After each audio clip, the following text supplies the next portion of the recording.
Faktor yang mempengaruhi pertumbuhan dan perkembangan tanaman. Tugas dasar-dasar budidaya tanaman, Karl Max Pankey.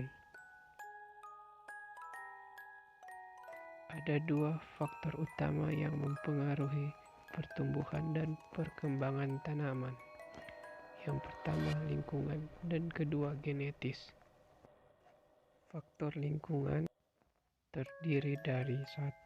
Suhu, 2. Ketersediaan air, 3. Energi surya, 4. Mutu atmosfer, 5. Struktur dan komposisi udara tanah, 6.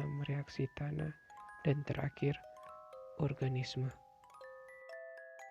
Kita bahas yang pertama, suhu. Suhu merupakan faktor lingkungan yang berpengaruh terhadap pertumbuhan dan perkembangan tanaman.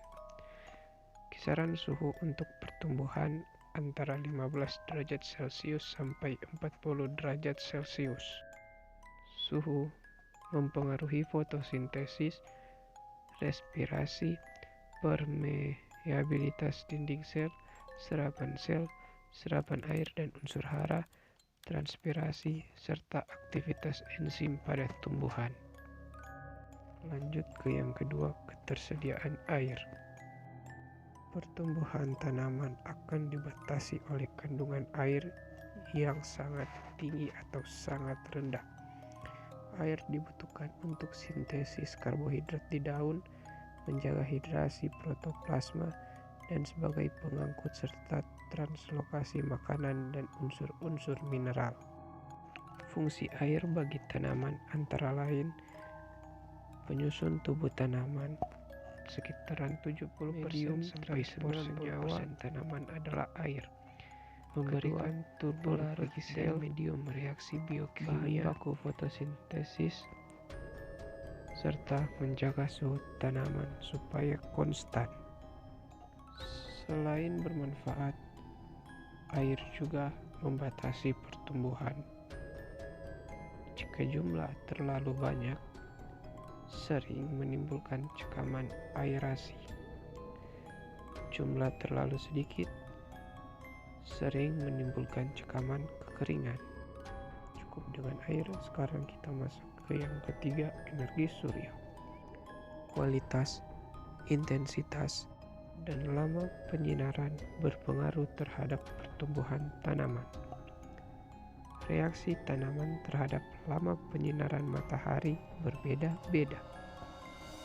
Berdasarkan fotoperioditasnya, tanaman dapat dibagi menjadi dua. Tanaman hari pendek atau tanaman yang hanya berbunga jika fotoperioditasnya pendek, tanaman hari panjang, dan yang terakhir tanaman hari netral. Dua memang. Oke, lanjut. Mutu atmosfer. Kandungan CO2 atmosfer berperan besar dalam dunia biologis melalui aktivitas fotosintesis CO2 yang secara kimia dirubah menjadi molekul-molekul organik tanaman. Karbon dioksida secara sinambung dikembalikan ke udara sebagai hasil pernafasan tanaman. Struktur dan komposisi udara tanah. Struktur tanah mengandung sejumlah liat dan debu yang berpengaruh terhadap pertumbuhan akar dan bagian tanaman selain akar. Kerapatan isi merupakan ukuran ruang pori-pori di dalam tanah. Semakin tinggi kerapatan isi suatu kelas tekstur tertentu, semakin sedikit jumlah ruang pori-pori tanah. Ruang pori-pori biasanya diisi oleh udara dan sejumlah air. Oke guys, lanjut. Reaksi tanah dapat mempengaruhi pertumbuhan tanaman. Perannya langsung terhadap unsur hara dalam tanah. Contohnya, rendahnya ketersediaan P pada tanah masam yang mempunyai kandungan aluminium, besi, dan Mn tinggi. Pertumbuhan tanaman terhambat dan terjadi keracunan. Selanjutnya, organisme. Tidak sedikit organisme pengganggu dapat membatasi pertumbuhan tanaman.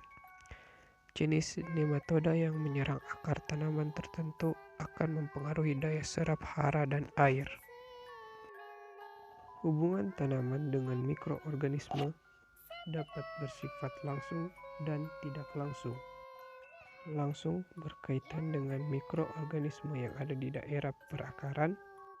Tidak langsung, mikroorganisme yang dapat mendorong atau menghambat pertumbuhan tanaman yang disebabkan oleh perubahan struktur tanah. Faktor yang kedua, faktor genetis.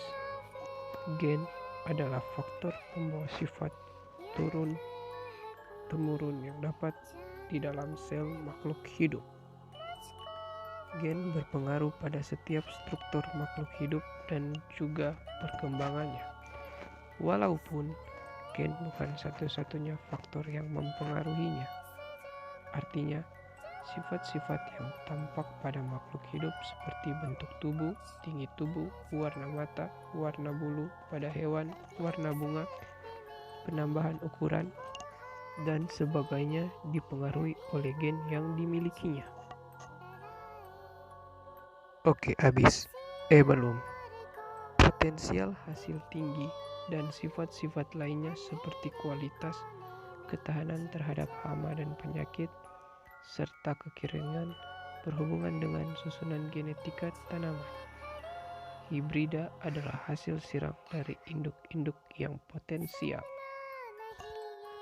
Pemuliaan tanaman adalah usaha-usaha yang dilakukan untuk mengubah susunan genetik tanaman, baik individu maupun secara bersama-sama dengan tujuan tertentu. Tujuan dalam pemuliaan tanaman adalah untuk meningkatkan kapasitas terhadap hasil yang tinggi dan perbaikan kualitas produk yang dihasilkan. Selain pemuliaan tanaman, terdapat pula rekayasa genetika. Keunggulan rekayasa genetika adalah mampu memindahkan materi genetika dari sumber yang sangat beragam dengan ketepatan tinggi dan terkontrol dalam waktu yang lebih singkat. Melalui proses rekayasa genetika ini, telah berhasil dikembangkan tanaman yang tahan terhadap organisme pengganggu seperti serangga, penyakit, dan gulma yang sangat merugikan tanaman. Sekian dari saya, Karl Max Pankey, pamit undur diri. Terima kasih telah menghabiskan waktu untuk menonton video ini.